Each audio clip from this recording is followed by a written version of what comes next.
Fala galera do YouTube, meu nome é Fernando. Vou resolver aqui com vocês algumas questões de raciocínio lógico para concurso público, questões clássicas que sempre vêm caindo em concursos, só mudam os personagens, só mudam as caras, mas que são questões comuns.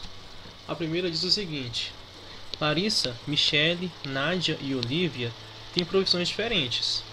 Uma delas é bióloga, a outra é médica, a outra assistente social e a outra farmacêutica. Não necessariamente nessa ordem. Sabe que... Aí vem 4 afirmações. Larissa e Nádia conhecem a assistente social. Michele e a farmacêutica já foram ao consultório da médica. A farmacêutica é irmã de Olivia e faz um curso com Larissa. Larissa não é bióloga e não conhece Olivia. Dessa forma, pode-se concluir que: letra A, Michele é bióloga. Letra B, Olivia é bióloga. Letra C, Nádia é bióloga. Ou letra D, Larissa é farmacêutica. Então, existem diversas maneiras, de resolver essa questão. Na minha opinião, a que eu acho mais fácil é criar uma tabela, onde nessa linha de cima a gente coloca as profissões: bióloga, médica, assistente social e farmacêutica. Na coluna da esquerda, colocando os nomes das pessoas: Larissa, Michele, Nádia e Olivia. Depois disso, depois de criar essa tabela, analisamos as afirmações. A primeira afirmação diz que Larissa e Nádia, deixa eu selecionar aqui, Larissa e Nádia conhecem a assistente social. Ou seja, se Larissa e Nádia conhecem a assistente social, quer dizer que Larissa não é assistente social e Nádia também não vai ser assistente social, certo? Porém, o que a gente faz? Se a gente sabe que Larissa não é assistente social, a gente vem aqui na linha da Larissa e na coluna da assistente social e marca um X. A gente sabe que Larissa não é assistente social. O mesmo com Nádia. Nádia não é assistente social. A gente vem aqui na linha da Nádia, na coluna da assistente social e coloca um X também.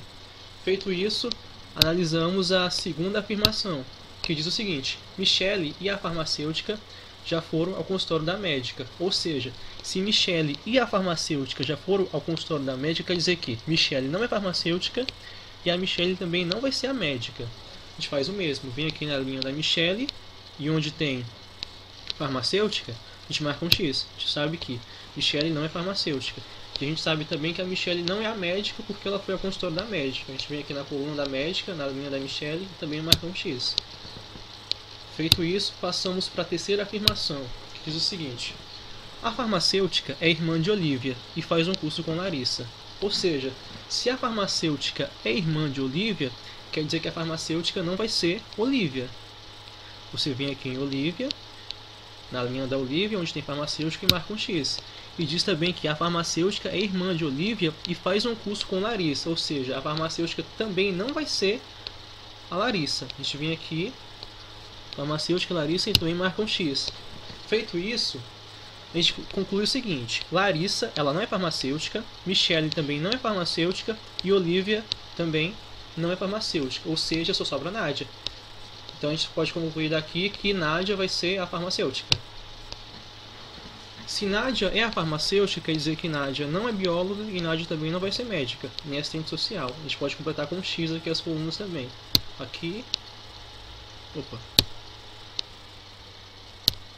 Aqui e aqui.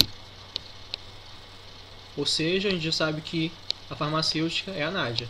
Passamos então para a quarta e última afirmação, que diz o seguinte: Larissa não é bióloga e não conhece Olivia. Se Larissa não é bióloga, a gente vem aqui em Larissa, bióloga, e coloca um X. Larissa não é bióloga. E Larissa não conhece Olivia. E agora? Como fazer? Então... E a gente pode concluir também, voltando aqui, que se Larissa não é bióloga, Larissa não é assistente social e Larissa não é farmacêutica, só resta ela ser médica. Larissa é a médica. Se Larissa é médica, Olivia também não vai ser médica. A gente pode colocar um X aqui também. O que falta pra gente? Descobrir se Michele é bióloga ou assistente social, ou se Olivia é bióloga ou assistente social. Porém, a gente já fez as 4 afirmações, Então, para matar a questão, tá bem aqui, ó. A primeira afirmação diz o seguinte: Larissa conhece a assistente social. E aqui embaixo diz que Larissa não conhece Olivia. Ou seja, se Larissa conhece assistente social e Larissa não conhece Olivia, quer dizer que Olivia não vai ser assistente social. A gente pode vir aqui e marcar um X. Se Larissa não é assistente social, a gente conclui que Michelle vai ser assistente social. Ou seja, só vai restar para Michelle ser... Desculpa, só vai restar para Olivia ser a bióloga. A gente pode marcar um X aqui e Olivia é a bióloga. A gente sabe agora aqui. Larissa é a médica, Michelle é assistente social, Nádia é farmacêutica e Olivia é bióloga. Feito isso, a gente pode concluir com pleonasmo e certeza absoluta que a resposta certa é a letra B, Olivia é bióloga. Segunda questão. É o seguinte, é um pouco parecida com a questão anterior, porém, em vez de dar um valor para cada personagem, a gente vai dar 2 valores. Vamos lá para a questão. Os carros de Arthur, Bernardo e César são, não necessariamente nessa ordem, uma Brasília, uma Paraty e um Santana. Um dos carros é cinza, o outro é verde e o outro é azul. O carro de Arthur é cinza, o carro de César é o Santana. O carro de Bernardo não é verde e não é a Brasília. As cores da Brasília, da Paraty e do Santana são respectivamente... Então, essa é uma questão até fácil, né? Talvez só de olhar, né, sem pegar na caneta, talvez você consiga resolver ela.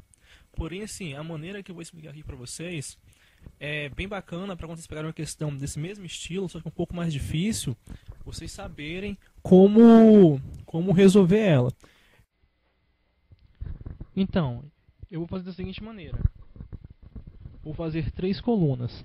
Cada coluna com um determinado... com seu valor, né? Por exemplo, a primeira coluna eu vou colocar o nome dos personagens, Arthur, Bernardo e César. A segunda coluna, o carro de cada personagem, Brasília, Paraty ou Santana. E na terceira coluna, a cor, cinza, verde ou azul. Eu prefiro fazer assim. Para cada personagem, eu represento ele por uma figura. Por exemplo, o Arthur eu represento por um retângulo. O Bernardo pelo círculo, o César pelo triângulo. Feito isso, vamos analisar, né, as afirmações. Vamos lá. Os carros de Arthur, Bernardo e César são, não necessariamente nessa ordem, uma Brasília, uma Paraty e um Santana. Um dos carros é cinza, o outro é verde e o outro é azul. O carro de Arthur é cinza, primeira afirmação. Ou seja, se o carro de Arthur é cinza e o Arthur é representado pelo retângulo, a gente vem aqui no cinza e faz um retângulo. Partimos então para a segunda afirmação. O carro de César é o Santana. O César é representado pelo triângulo. A gente pega um triângulo e vem aqui no Santana, que é o carro de César, e faz um triângulo. Aí partimos para a terceira afirmação. O carro de Bernardo não é verde e não é a Brasília. Bernardo é representado pelo círculo. Ou seja, se o carro de Bernardo não é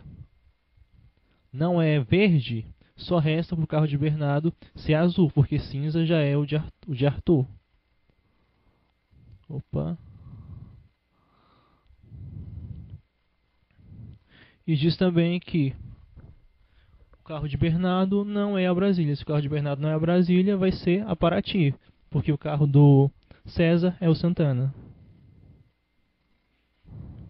Aí assim, em cada coluna dessa sempre vai ter que ter figuras diferentes. As figuras não poderão se repetir. Nas linhas até pode, como aqui, aqui, os 2 triângulos, até pode repetir. Porém nas colunas jamais. Beleza? Então, se aqui eu tenho um círculo e aqui eu tenho um triângulo, só falta um quadrado, um retângulo. Se aqui eu tenho um quadrado e eu tenho um círculo, só falta o triângulo. Pronto, já sei quem é quem. Eu sei que Arthur é o dono da Brasília e a Brasília é cinza. Eu sei que Bernardo é o dono da Paraty e a Paraty é azul. Eu sei também que César é o dono do Santana e o Santana é verde. Então, a pergunta diz: os carros de Bernardo... Desculpa. As cores da Brasília, da Paraty e do Santana são respectivamente: da Brasília, cinza; da Paraty, azul; e do Santana, verde. Cinza, azul, verde. Questão letra D é a questão correta. Questão fácil, porém, às vezes vem nesse mesmo estilo um pouco mais difícil, né? Mas assim, a maneira básica de resolver é essa daí. E assim, tanto quanto nessa questão quanto na anterior, tá um pouco caprichado, né? Tabela, desenho, triângulo, retângulo, círculo. Mas assim, na hora do concurso, uma dica que eu dou pra vocês, não precisa caprichar muito não. Faz de qualquer jeito assim, que dê pra entender, claro, né? Mas assim, não precisa fazer quadradinho, retângulo, triângulo certinho. Vamos fazer o mais rápido possível, porque afinal no concurso público, né? Tempo é o mais importante. Vamos para a próxima questão. Vamos lá, questão número 3, questão da ESAF de 2009, que diz o seguinte: determinado rio passa pelas cidades A, B e C. Se chove em A, o rio transborda. Se chove em B, o rio transborda. E se chove em C, o rio não transborda. Se o rio transbordou, pode-se afirmar que: letra A, choveu em A e choveu em B. Letra B, não choveu em C. Letra C, choveu em A ou choveu em B. Letra D, choveu em C. Ou letra E, choveu em A. Então é uma questão de proposição. Uma questão que quem nunca estudou raciocínio lógico vai errar, porque ela confunde. Sugiro a vocês que dê pause e depois voltem, para ver se vocês conseguem resolver essa questão, beleza? Então vamos lá, continuando, eu vou organizar assim. Se choveu em A, então o rio transborda. Se choveu em B, então o rio transborda. Se choveu em C, então o rio transborda. A única certeza que temos é que o rio transbordou. O conectivo se, então, que apesar de não aparecer então aqui, ele está implícito, mas se choveu em A, então o rio transborda, é representado por esse símbolo. O símbolo aqui que está no meio, tá? E assim, a gente tem que partir do princípio que toda proposição é verdadeira. Só se o enunciado da questão dizer que a proposição é falsa. Mas se não falar nada, a gente parte do princípio que toda proposição é verdadeira. Beleza? Vou colocar um Vzinho aqui do lado direito para a gente saber que toda proposição é verdadeira. A proposição se, então, é um pouquinho complicada. Pois é o seguinte: quando a primeira afirmação é verdadeira e a segunda afirmação é verdadeira, a proposição torna-se verdadeira. Quando a primeira afirmação é verdadeira e a segunda afirmação é falsa, a proposição, o único caso que a proposição se torna falsa. Quando a primeira afirmação é falsa e a segunda é verdadeira, por incrível que pareça, a proposição é verdadeira. E quando a primeira afirmação é falsa e a segunda também é falsa, também é verdadeira. Acredite se quiser. Mesmo as duas afirmações sendo falsas, a proposição continua sendo verdadeira. Aqui na frente tem a tabela verdade, né? Se então, se P é verdadeiro e Q é verdadeiro, proposição verdadeira. Se P é verdadeiro e Q é falso, proposição falsa. Único caso. Se P é falso e Q é verdadeiro, proposição verdadeira. Se P é falso e Q é falso, proposição verdadeira também. Beleza? Voltando aqui à questão, a gente sabe que... Não, só voltando aqui rapidinho. O que tem que decorar é essa segunda linha aqui, terceira linha, né? Se P é verdadeiro, Q é falso, a proposição é falsa. É o único caso, que a proposição vai ser falsa. Tem que decorar isso daqui. O restante, todos vão ser verdadeiros. Só se a primeira for verdadeira e a segunda for falsa, que a proposição vai ser falsa. Continuando aqui na questão, né? A gente sabe, a única certeza que temos é que o rio transbordou. Se o rio transbordou, verdadeiro, né? Se o rio transbordou, a gente sabe que aqui diz que o rio não transbordou. Na terceira proposição diz o rio não transbordou. O rio não transbordou é falso. A gente sabe que o rio transbordou. Aqui diz que, na segunda proposição, que o rio transborda, estar conjugado de outra maneira, mas o rio transborda. A gente sabe que é verdadeiro aqui, porque a gente tem certeza que o rio transbordou. Pode colocar um Vzinho aqui em cima. E a gente parte para a primeira aqui, proposição, que diz que o rio transborda. A mesma coisa da segunda também é verdadeira. Até o momento, a única certeza que temos é que o rio transbordou. Em diante, vou colocar a tabela verdade aqui do lado para a gente resolver cada proposição. Ou seja, se choveu em A, então o rio transborda. Só que assim, a segunda é verdadeira. Se aqui for falsa, a proposição é verdadeira. Se aqui for verdadeiro, se a primeira afirmação for verdadeira, a proposição continua sendo verdadeira. Ou seja, não tem como saber se a primeira afirmação, é verdadeira ou falsa. A gente sabe que a proposição é verdadeira, que a segunda afirmação é verdadeira. Porém, a primeira afirmação não tem como saber se é verdadeira ou falsa. Só você observar aqui, porque se a primeira afirmação for verdadeira e a segunda for verdadeira, aqui na tabela verdade, a proposição é verdadeira. E se a primeira afirmação for falsa e a segunda for verdadeira, a gente sabe que a segunda é verdadeira, a proposição também é verdadeira. Ou seja, não tem como saber se a primeira afirmação, não tem como saber se choveu em A. Acontece, e a segunda? Se choveu em B, verdadeiro ou falso? Não sei. Não tem como saber também.